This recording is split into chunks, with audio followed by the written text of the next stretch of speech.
குரு விஷ்ணு குரு தேவோ மகேஸ்வராக குரு சாக்ஷா பரபிரம்ம தஸ்மை ஸ்ரீ குருவே நமோ நமஹ. குரு சுக்ரன் ஜோதிட டிவி நேயர்களுக்கு வணக்கம். நான் உங்கள் வாழ்க வளமுடன் ஜோதிடர் ஸ்ரீ ஸ்ரீ குருமுரளி என்றும் காஞ்சி மகாபெரியவா குரு வழியில் குரு நேசிப்போ குருவை போற்றுவோம். அன்பார்ந்த குருவாரிசு அன்பர்களே, இன்னைக்கு பார்க்கக்கூடிய பெயர்ச்சி சுக்கிர பகவானுடைய கிரக பெயர்ச்சி. நம்முடைய குரு சுக்ரன் டிவியில அதிக பெயர்ச்சி கொடுத்தது இந்த சுக்கிர பகவானுடைய கிரக பெயர்ச்சி தான். இப்ப பாருங்க, கால புருஷனுக்கு 11ஆம் இடத்துல இந்த சுக்கிர பகவான் பெயர்ச்சி ஆகிறார். கும்ப ராசியில, மகர ராசியிலிருந்து கும்ப ராசிக்கு டிசம்பர் மாசம் 28ஆம் தேதி பெயர்ச்சியாகி ஜனவரி மாதம் 28ஆம் தேதி இந்த பெயர்ச்சி இருக்குது. சுக்கிர பகவானும் சனி பகவானும் சேர்ந்திருக்கும் போது மிகப்பெரிய ராஜயோகம் ஒரு சில பேருக்கு கொடுக்கும். உங்களுடைய ஜாதகத்துல பாருங்க, சனி சுக்கிரன் எப்படி இருக்குன்னு பார்த்துக்கிட்டு இந்த பலன் எடுங்க.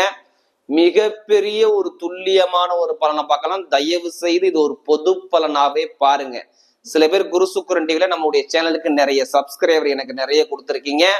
அது மட்டும் இல்லாம எனக்கு நிறைய ஜாதகமும் கொடுத்துருக்கீங்க. ஒரு சில பேர் திருக்கணித முறைப்படி ஜாதகம் எழுதவும் கொடுத்துருக்கீங்க.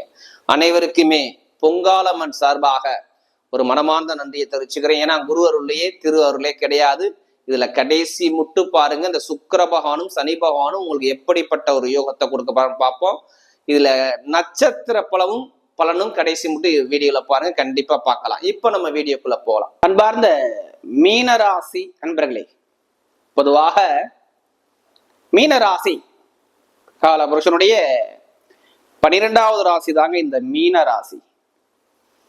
எதுலையுமே பாருங்க, நல்ல ஒரு உழைக்கக்கூடிய குணம் கண்டிப்பா மீனராசியை பொறுத்தவரை இருக்கும். பயங்கரமான அறிவாளியான குணம் மீனராசிக்காரங்க தான். நல்ல ஒரு புத்திசாலி ராசி எதுனா இந்த மீனராசி சொல்றாங்க. ஆளுக்கு ஏத்தாப்புல தன்னை மாத்திக்கிட்டு அட்ஜஸ்ட் பண்ணி விட்டு கொடுத்து போறக்கூடிய குணம் மீனராசி கிட்ட இருக்கணும். அது மட்டும் இல்லாம எதுலையுமே தன்னம்பிக்கை விடாத ஒரே ராசி மீனராசி. தன்மானத்தோட இருக்கக்கூடிய ஒரே ராசி மீனராசி. எல்லா காரியத்திலும் சரி, நம்ம ஜெயிக்கணும் அப்படிங்கிற மைண்ட் சிந்தனை கண்டிப்பா மீனராசியை பொறுத்தவரை இருக்கும். விடாமுயற்சி வெற்றியை கொடுக்கும்னு சொல்லுவாங்களா, இது எல்லாமே மீனராசிகிட்ட கண்டிப்பா உண்டு. அப்படிப்பட்ட மீனராசி என்பவர்களுக்கு வரக்கூடிய இந்த சுக்கிர பகவானுடைய கிரக பயிற்சி எப்படிப்பட்ட ஒரு யோகத்தை கொடுக்க போறார்? என்னை பொறுத்தவரை சுக்கிர பகவான் உங்களுக்கு பாருங்க 3க்கும் 8க்கும் உடையவர். 3ங்கிறது பாருங்க வெற்றி ஸ்தானம், 8ங்கிறது பாருங்க இடமாற்றத்துக்குள்ள அதிபதி போய் 12ஆம் பாவத்துல மறைகிறது மிக சிறப்பு. 3, 8ங்கிறது மறைவு ஸ்தானம் சொல்லுவாங்க. அந்த அதிபதி போய் இங்க மறைகிறது ரொம்ப ரொம்ப சிறப்பு. ஏன்னா உங்களுக்கும் சுக்கிர பகவானுக்கும் பாத்தீங்கன்னா ஒரு தொடர்பு உண்டு. இவர் மீனராசியில பிறந்தா தேவகுரு, அவர் அசுரகுரு. உங்க ராசியில அவர் உச்சமாகிறார். என்னை பொறுத்தவரை ஒரு 12ஆம் பாவத்துல இருப்பது ஒரு மகாலட்சுமி யோகம்னு சொல்லுவாங்க. அப்ப நிறைய பேருக்கு என்னை பொறுத்தவரை பாருங்க, மீனராசிக்கு இங்க விரைய செலவு விரைய சனி தனி சாக்கம் இருக்குன்னா இங்க கண்டிப்பா என்னை பொறுத்தவரையும் பாதிக்காது. ஏன்னா உங்க அமைப்புல பாருங்க, ராகுவுடைய நட்சத்திரத்துலதான் இந்த சுக்கிர பகவான் போறார். யார் ஜாதத்துல சுக்கிரன் ராகு சனி பகவான் யோகமா இருக்கு, அவங்க எல்லாத்துக்குமே நல்ல ஒரு யோகம் என்னைய பொறுத்தவரை இந்த சுக்கிர பயிற்சியில இருக்கும். ஏன் அப்படி சொல்றேன்னா, ஒரு மனிதனுக்கு ஆசை இல்லாத மனிதனே கிடையாது. மீனராசியில பாருங்க பயங்கரமா ஆசை இருக்கும் பாருங்க, மனசுக்குள்ள அவ்வளவு ஆசை வச்சிருப்பாங்க. ஒரு இடத்துக்கு போனா பர்சனாலிட்டியா போவாங்க, நீட்டா சென்ட் அடிச்சுக்கிட்டு வாசத்தை பிடிச்சிட்டு நல்ல பர்சனாலிட்டியான ஒரு லுக்கான குணம் யாருக்கிட்டனா மீனராசிகிட்ட கண்டிப்பா இருக்கும். ஒரு தைரியமான குணம், ஒரு தன்னம்பிக்கை விட மாட்டாங்க மீனராசிக்காரங்க. அது மட்டும் இல்லாம இந்த சுக்கிரனுடைய காரமே பாருங்க, ஒரு மனிதனுக்கு சொகுசு காரு சொகுசு பங்களா இதுக்கெல்லாம் அதிபதி யாருன்னா சுக்கிர பகவானா வர்றார். ஒரு மனிதனுக்கு சொகுசு காரு சொகுசு பங்களா இதுக்கெல்லாம் அதிபதி சுக்கிர பகவான். அது மட்டும் இல்லாம ஆண்களுக்கு மனைவியை காட்டக்கூடியவன் சுக்கிர பகவான் தான். பொதுவா பாருங்க, இந்த அழகான பொருட்கள்லாம் இருக்கு பாத்தீங்களா, அதுக்கெல்லாம் வாசம் செய்யக்கூடிய ஒரே கிரகம் சுக்கிர பகவான் தான். ஒரு மனிதனுக்கு கலையில அதிகமா ஆர்வம் இருக்குன்னா அவர் ஜாதகம் எடுத்து பாருங்க, சுக்கிர பகவான் நல்லா இருப்பாரு. சினி ஃபீல்டு, கலை ஃபீல்டு.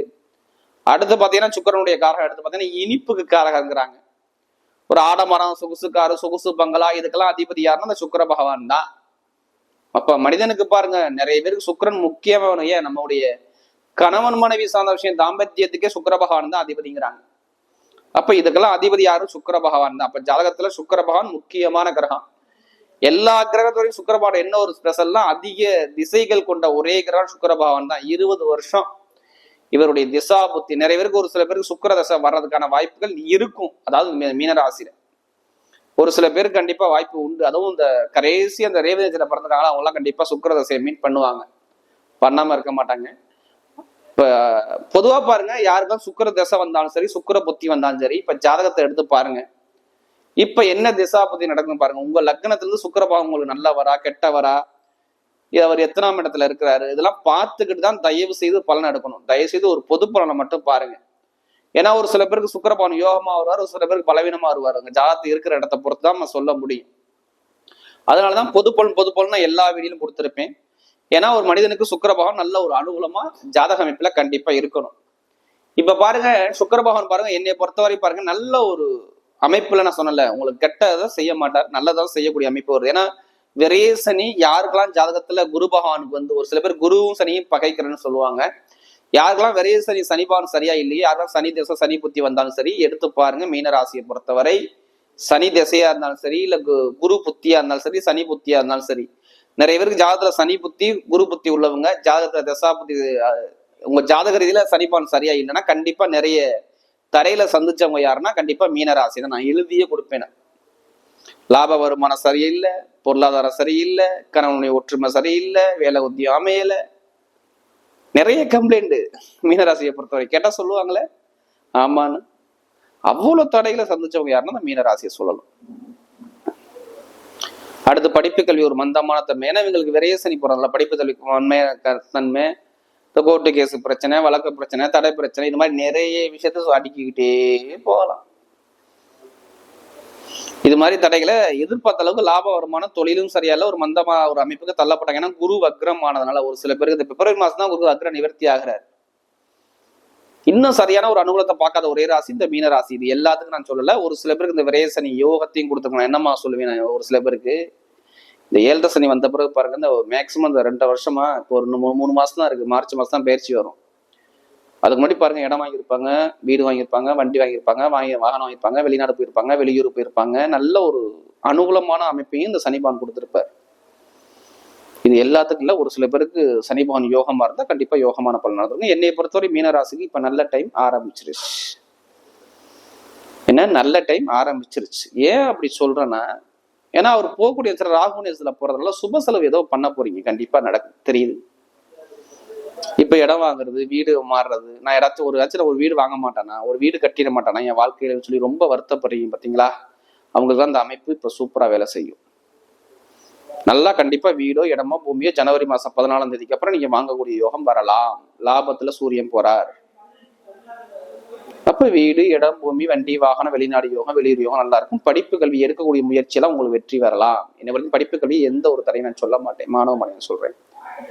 தயவு செய்து நிறைய பேருக்கு அரசாங்க எக்ஸாம் எழுதுங்க, ஆசிரியர் வேலைக்கு படிப்பீங்க, மருத்துவ வேலைக்கு படிப்பீங்க, அடுத்து ITF இது மாதிரி எல்லாத்துக்கும் படிக்கக்கூடிய நபர் எல்லாத்துக்கும் சொல்றேன், பேங்குக்கு சம்மந்தம் படிக்கக்கூடிய நபர் எல்லாத்துக்கும் சொல்றேன், கண்டிப்பா அரசாங்க வேலையை விட்டுறாதீங்க.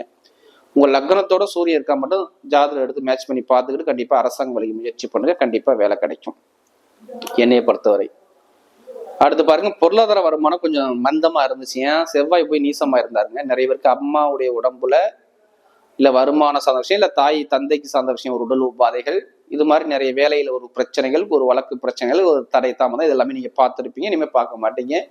நல்ல வேலை கிடைக்கும். வருமான பொருளாதாரம் குறை இருக்காது. நீச பங்க ராஜயோகத்துல செவ்வாய் போய் இந்த சூரிய மகன் பார்க்கிறாரு. அப்ப நிறைய பேருக்கு பாருங்க வேலை உதயத்துல ப்ரமோஷன், வெளியில நல்ல ஒரு அனுகூலம், வருமான இன்கம், பொருளாதார சந்தோஷம், இது எல்லாமே மீன ராசிக்கு சூப்பரா இருக்கு. பாத்துக்கோங்க, இது எந்த ஒரு தடையும் நான் சொல்ல மாட்டேன்.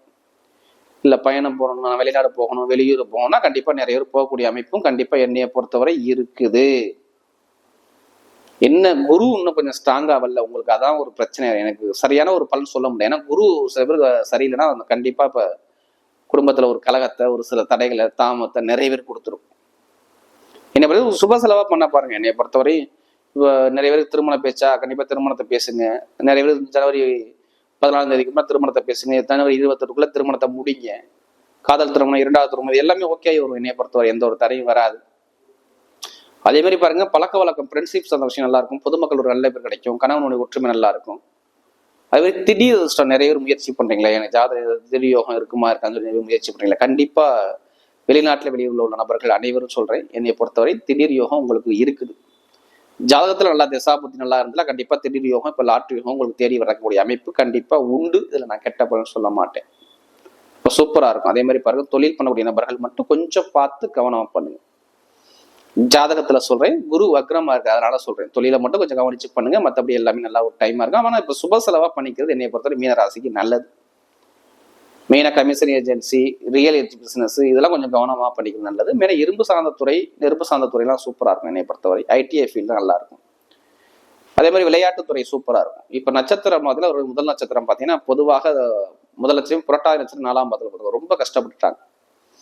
குடும்ப ரீதியில, வருமான ரீதியில நிறைய தடைகளை சந்திச்சு அந்த புரட்டாதி பிறந்தவங்க இனிமே தடைகளை சந்திக்க மாட்டீங்க. நல்ல ஒரு எதிர்காலம் என்னை பொறுத்தவரை இருக்குது.